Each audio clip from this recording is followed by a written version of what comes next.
성경에는 마태, 마가, 누가, 요한 이 네 개의 복음서가 있습니다. 저자가 다르고 또한 독자의 대상이 다른 복음서들 중에 마태복음은 초대교회의 유대인들을 상대로 예수님의 행적과 말씀을 전하기 위해 기록되었습니다. 유대인이라는 분명한 독자층을 염두에 둔 까닭에 마태복음은 첫 장부터 예수님의 족보를 기록했습니다. 예수님이 구약을 잘 알고 있는 유대인들이 다윗의 자손으로 이 땅에 오신 왕이심을 서두에서부터 확실히 전하기 위함입니다. 또 메시아가 세울 왕국을 고대하는 유대인들을 향해서 마태복음은 천국이 가까이 왔으며 천국이 어떤 곳인지 또한 천국이 언제 임하는지를 차례대로 전하고 있습니다. 마태복음 25장에는 천국, 곧 하나님의 왕국이 임할 때의 모습을 전하는 세 가지의 비유가 기록되어 있습니다. 1절부터 13절에는 열처녀의 비유가, 14절부터 30절까지는 달란트의 비유가, 그리고 31절부터 심판하시는 왕의 비유가 하나님의 왕국이 어떠한지를 알려줍니다. 이 비유들에게는 공통점이 있습니다. 사람들이 기다리던 중요한 그분 한 분이 언젠가는 오신다. 그리고 중요한 그분이 왔을 때 기다리던 자들의 성과를 판단하는 것이 이 세 비유의 공통적인 특징입니다. 우리가 무엇을 하든지 죽게 하듯 해야 하는 이유가 여기에 있습니다. 우리가 기다리는 예수님이 오실 때가 곧 우리가 준비되었는지 그렇지 않은지 검증되는 날이기 때문입니다. 그날이 오면 하나님은 분명한 기준에 맞춰서 심판하십니다. 확실한 준비가 아닌 그럴듯한 모습만 갖추고 준비하는 척만 했던 성도는 심판을 통과할 수가 없습니다. 심판의 날은 정해져 있지 않습니다. 어느 날 언제 어떤 시험이 있다고 통보되지 않았습니다. 그냥 그날 바로 임합니다. 사람들은 보통 이런 이야기를 합니다. 있을 때 잘해라. 그러나 마지막 심판을 대비하는 천국 백성은 주인이 없을 때도 잘해야 됩니다. 그날이 언제인지 모르기에 성경은 이렇게 전합니다. 그러나 주의 날이 도둑같이 오리니 그날에는 하늘이 큰 소리로 떠나가고 물질이 뜨거운 불에 풀어지고 땅과 그 중에 있는 모든 일이 드러나리로라. 주의 날이 도둑과 같이 임합니다. 모든 일이 드러날 때가 옵니다. 우리의 준비됨이 드러날 그날을 위해 모든 일을 죽게 하듯 해야 합니다. 없을 때 더 잘해야 됩니다. 마태복음 25장은 도둑같이 임할 날, 마지막 날에 다시 오실 왕이 어떻게 말씀하실지를 기록하고 있습니다. 모든 민족을 그 앞에 모으고 각각 구분하기를 목자가 양과 염소를 구분하는 것 같이 하여, 하나님의 심판이 마치 목자가 양과 염소를 구분하는 것 같다라고 했습니다. 유대 팔레스타인 지역의 목자들은 낮에 양과 염소를 같이 있게 합니다. 그래서 같이 풀을 먹이죠. 그러나 밤에는 둘을 따로 나누어서 밤을 지내게 합니다. 목자가 양과 염소를 나누었다라는 것은 하루가 저물었다라는 뜻입니다. 밤이 왔다라는 뜻이죠. 그때 양과 염소를 구분하는 기준이 이렇습니다. 거짓 선지자들을 삼가라. 양의 옷을 입고 너희에게 나오나 속에는 노략질하는 일이라. 그들의 열매로 그들을 알지니라고 했습니다. 열매를 보고 판단하신다. 여러분은 하나님이 인정하실 만한 열매, 하나님 기준에 합한 열매를 맺으며 살아가고 계십니까? 하나님의 백성들이 제사 드릴 때 하나님은 흠없는 제물을 바치라고 말씀하셨습니다. 흠이 있는 제물을 받지 않으셨습니다. 우리의 열매도 모양만 열매 같아서는 안 됩니다. 대충 비슷한 맛만 내는 열매여서도 안 됩니다. 분명한 천국 백성의 열매를 맺어야 됩니다. 우리 옆 나라를 보면은 음식 때문에 참 문제가 많은 것 같아요. 겉보기는 똑같아요. 근데 두부인데 두부가 깨지질 않아요. 젤리인데 씹어도 녹지를 않아요. 폐타이어로 만들어서 그렇대요. 달걀인데 화학물질이래요. 분유인데 우유가 아니래요. 겉보기는 똑같으니까 사람들이 속아서 돈을 내고 삽니다. 그러나 가짜는 가짜일 뿐입니다. 겉모양이 똑같다고 해서, 맛이 비슷하다고 해서, 식감이 똑같다고 해서 그것은 음식이 될 수가 없습니다. 우리도 마찬가지입니다. 똑같이 이곳에서 성도로 살아가지만 하나님께서 심판하실 때에, 우리 예수님이 다시 오실 때에 겉모습만 똑같아서는 하나님의 나라에 합당하지 못하다라는 것을 우리는 잊지 말아야 됩니다. 하나님이 양과 염소를 구분한다 하셨으니 모든 사람들은 자신이 양으로 판별받기를 원합니다. 그러나 죄인인 우리에게는 양으로 구분될 만한 역량도 특성도 없습니다. 우리의 힘으로는 양이 될 수도 없고 맛나고 깨끗한 열매를 맺을 수도 없기에 하나님은 우리를 양으로 삼으시려고 이 땅에 예수 그리스도를 보냈습니다. 오늘 이 말씀을 생각을 하면서 놀이공원이 생각이 났습니다. 여러분의 자녀들을 놀이공원으로 데리고 간다, 놀러 간다라고 하면 아이들이 신나요. 그래서 이것저것 준비를 합니다. 그런데 여러분 기억나십니까? 놀이공원을 가기 전에 꼭 통과해야 될 곳이 있습니다. 그것은 뭐냐면 표가 있느냐 없느냐입니다. 표가 있지 않으면은 못 들어갑니다. 그런데 그리고 우리 자녀들은 표가 있다라는 생각을 안 하고 그냥 들어갑니다. 여러분이 놀이동산에 내일 놀러 간다고 생각해 보십시오. 표를 준비할 사람은 누구냐면 엄마 아빠입니다. 부모입니다. 자녀들이 표 준비가 됐나요? 카드 할인은 받았나요? 마땅한 날짜가 정확한가요? 라고 묻지 않습니다. 그들은 그냥 갑니다. 매표소에서도 자기가 표를 내지 않습니다. 그냥 엄마 옆에만 서 있습니다. 우리도 마찬가지죠. 제가 어렸을 때는 천국 하나님의 나라가 놀이동산인 줄 알았어요. 놀이동산과 같이 좋은 곳이 아마 천국이라고 생각해서 그랬을 것 같습니다. 하나님의 나라 우리가 들어갈 때 우리가 합당한 열매, 우리가 양이라고 양털을 막 여기저기 붙일 이유가 없습니다. 이 땅에 예수 그리스도와 함께 한다면, 그분을 영접한다면, 그분이 그의 나라에 부르실 때에 우리는 표를 검사하는 자리가 두려움에 떠는 자리가 아니라 기쁨으로 통과하는 자리가 될 것입니다.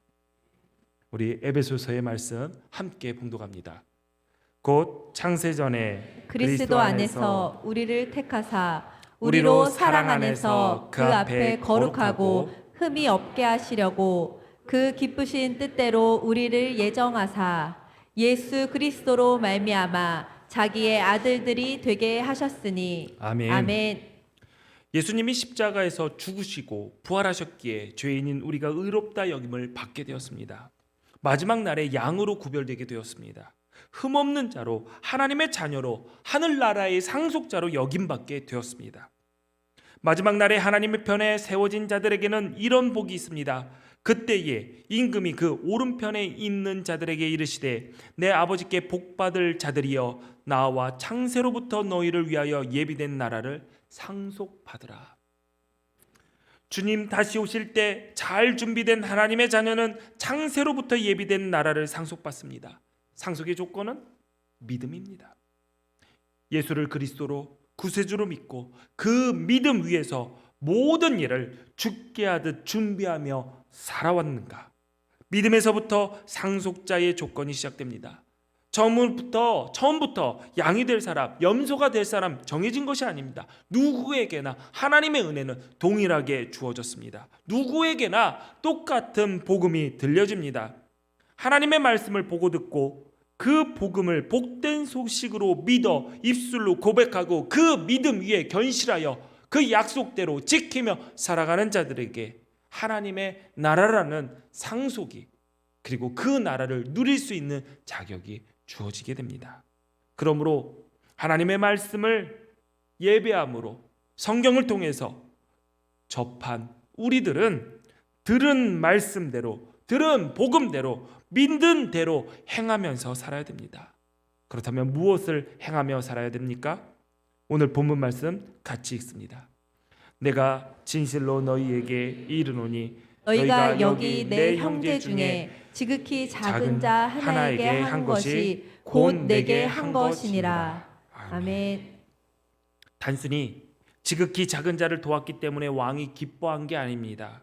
왕의 형제 중에, 즉 왕이 아끼는 사람, 왕이 사랑하는 이들을 돌보고 그들에게 베풀었기 때문에 왕은 기뻐하신 겁니다. 왕의 마음을 헤아린 것이고 백성을 사랑하는 왕의 마음으로 섬겼다라는 그 사실이 중요합니다. 하나님은 우리들이 지극히 작은 자, 어려운 이웃들을 돕길 원하십니다. 성경은 가난한 사람을 조롱하는 것은 그를 지으신 분을 모욕하는 것이라고 했습니다. 가난한 사람에게 은혜를 베푸는 것은 주님께 구워드리는 것이니 주님께서 그 선행을 넉넉하게 갚아주신다라고 했습니다. 동화작가이신 권정생 선생님의 책에 보니 이런 이야기가 있습니다. 제가 여러분께 들려드리겠습니다. 얼마 전에 가까운 시내에 나갔다가 돌아오려는데 버스비가 모자라 할 수 없이 완행기차를 타고 왔다. 그런데 기차 안에서 어떤 아주머니가 자리를 내어주면서 앉으라고 권했다. 나는 가까운 두 정거장만 가면 내릴 테니 괜찮다고 사양을 했지만 아주머니는 귀엽고 앉기를 권해서 황송하게 자리에 앉았다. 나는 앉아서 무심코 아주머니께 혹시 교회 나가시는 분이냐? 여쭈었더니 아주머니는 금방 반색하면서 그렇다는 것이다. 어떻게 알았는지 신기해하면서 기뻐하며 묻지도 않은 말을 들려주기 시작했다. 아주머니 말에 따르면 의성지방 시골 교회 집사님인데 한 10년 전에 이상한 체험을 했다는 것이다. 들어보니 꼭 옛날 이야기 같은 내용이었다. 어느 날 아주머니는 몹시 바쁘게 집안일을 하고 있는데 어떤 거지가 구걸하러 왔다. 정신없이 일에 몰두하고 있던 아주머니는 자기도 모르게 귀찮아서 퉁명스럽게 지금은 바쁘니 다른 데나 가보라 거지에게 박대하며 내쫓은 것이다. 그런데 그 거지가 돌아서 나가는 뒷모습을 흘끗 보니 놀랍게도 틀림없는 예수님이었다. 깜짝 놀란 아주머니는 하던 일을 그만두고 허겁지겁 쌀을 한 대접 떠서 달려나가 보니 거지는 그새 어디론지 사라지고 보이지 않았다. 혹시나 해서 옆집으로 또 옆집으로 샅샅이 살펴보았지만 역시 허사였다. 집으로 돌아온 아주머니는 주저앉아 통곡을 했다. 그때부터 아주머니의 눈에는 어떤 낯선 사람도 예수님으로 보이게 된 것이다. 그렇게 아주머니는 10년을 하루같이 만나는 사람을 모두 예수님으로 알고 대접을 했다. 이야기를 다 하고 나서 아주머니는 말했다. 세상 사람이 다 예수님으로 보이니까 참 좋아요. 내가 할 수 있는 건 다 해드리고 싶어 예. 권정생 선생님의 우리들의 하느님이라는 책에 나온 내용입니다. 우리는 경쟁 사회에 살면서 이웃들을 혹은 동료들을 있는 그대로 보지 못하고 일단 경쟁 상대로 대립각을 세우면서 보는 일이 익숙해져 있습니다. 모든 사람을 예수님으로 보기에는 고사하고 적이나 경쟁자, 원수로만 보지 않아도 다행입니다. 여러분, 우리가 남이가 라는 표현 자주 들어보셨을 겁니다. 자신의 이익을 위해서 어떻게 하든 관계의 끈을 이어보고자 할 때 쓰는 표현이 우리가 남이가 라는 표현이지요. 그런데 하나님의 마음을 아는 우리들에게 이 표현의 쓰임은 달라야 합니다. 하나님 안에서 남은 없습니다. 예수님은 우리를 위해 자신의 목숨을 내어주었습니다.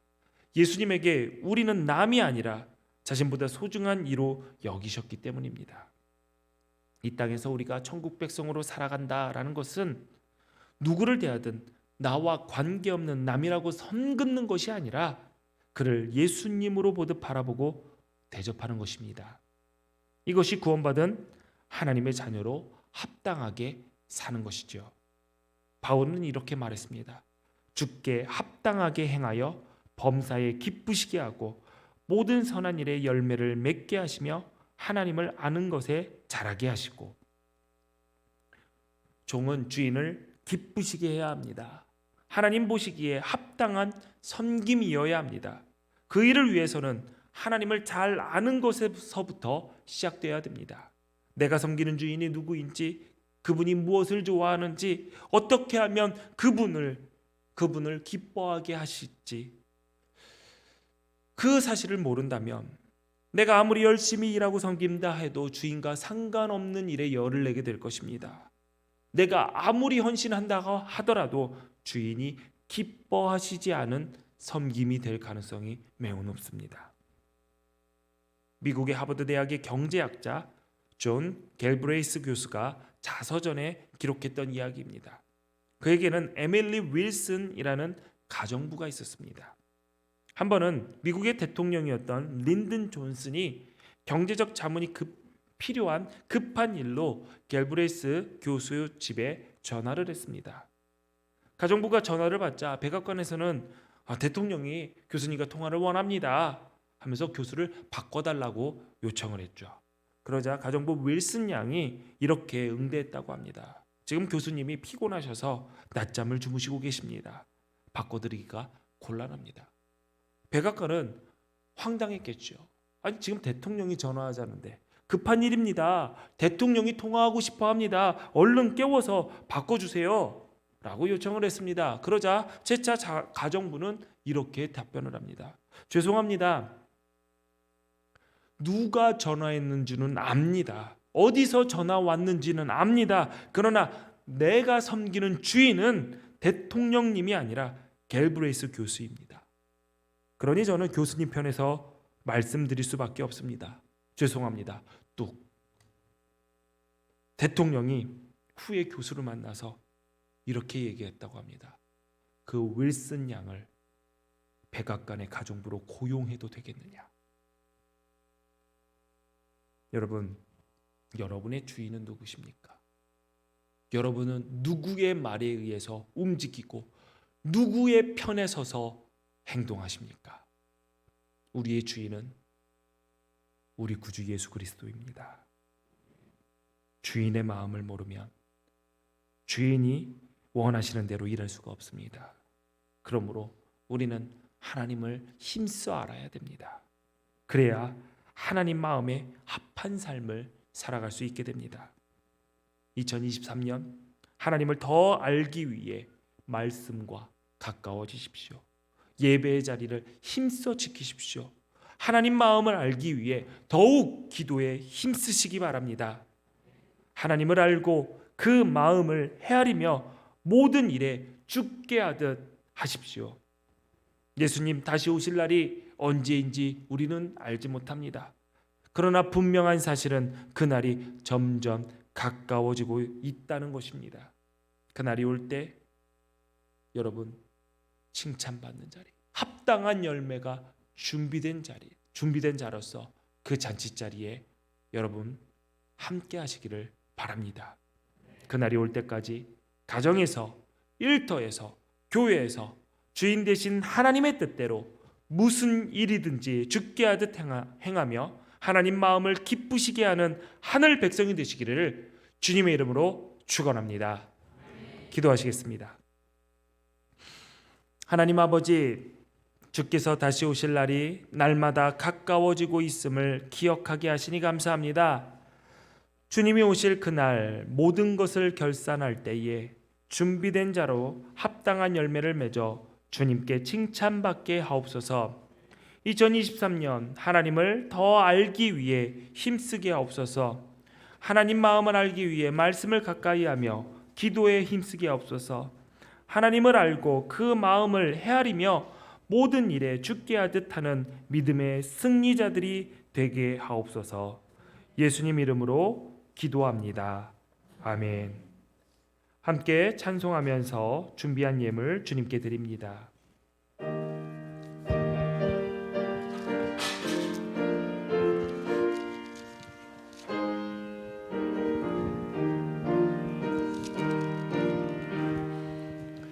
내 마음과 정성을 다하여서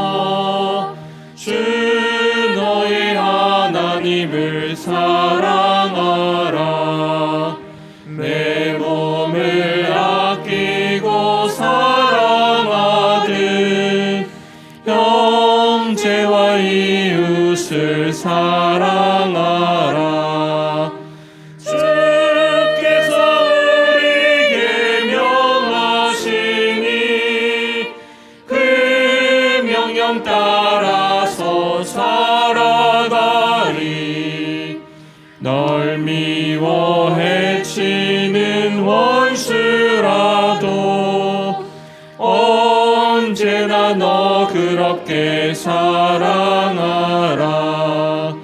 널 핍박하는 자 위에서도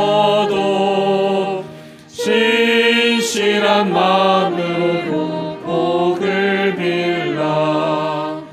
주께서 우리에게 명하시니 그 명령 따라서 살아가리. 나 항상 주님을 멀리하고 형제를 사랑하지 못하였다. 이러한 죄인을 사랑하사 주께서 몸버려 죽으셨다. 속죄의 큰 사랑 받으리모 내 생명 다 바쳐 충성하리. 아멘.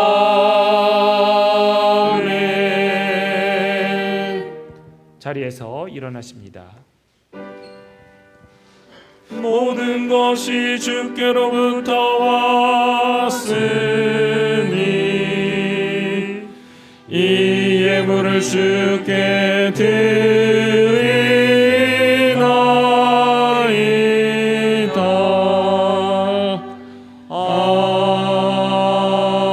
아멘. 드리신 예물 위해 기도하겠습니다. 좋으신 하나님, 세상에 살면서 땀 흘려 일하여 얻은 소득을 구별하여 하나님께 드립니다. 주님의 약속을 기억하며 주 앞에 와 엎드려 주께 예물을 드리는 성도들을 받아 주시옵소서. 하나님, 우리에게 지혜를 허락하여 주셔서 이 땅에서 무엇을 얻고자 하는지 분명히 알게 하시고, 많이 가지고도 두려워하는 어리석음에 빠지는 것이 아니라 주님의 풍성함을 의지함으로 기쁨과 평강을 누리게 하여 주옵소서. 주께서 다시 오실 그날까지 주님 잘 준비할 수 있도록 성도들의 가정의 일터에 물질 때문에 어려움 겪지 않게 하시고 양식 때문에 눈물 흘리지 않도록 지켜주옵소서. 생애 순간순간마다 감사의 고백과 헌신이 식지 않게 하시고 주님의 오시는 길을 잘 준비하며 살아가게 하옵소서. 이 예물을 맡아 사용하는 기둥교회도 함께하여 주셔서 인간의 생각과 욕심이 아닌 하나님의 뜻을 이루는 일에 지혜롭게 사용할 수 있도록 인도하여 주옵소서. 예수님 이름으로 기도합니다. 아멘.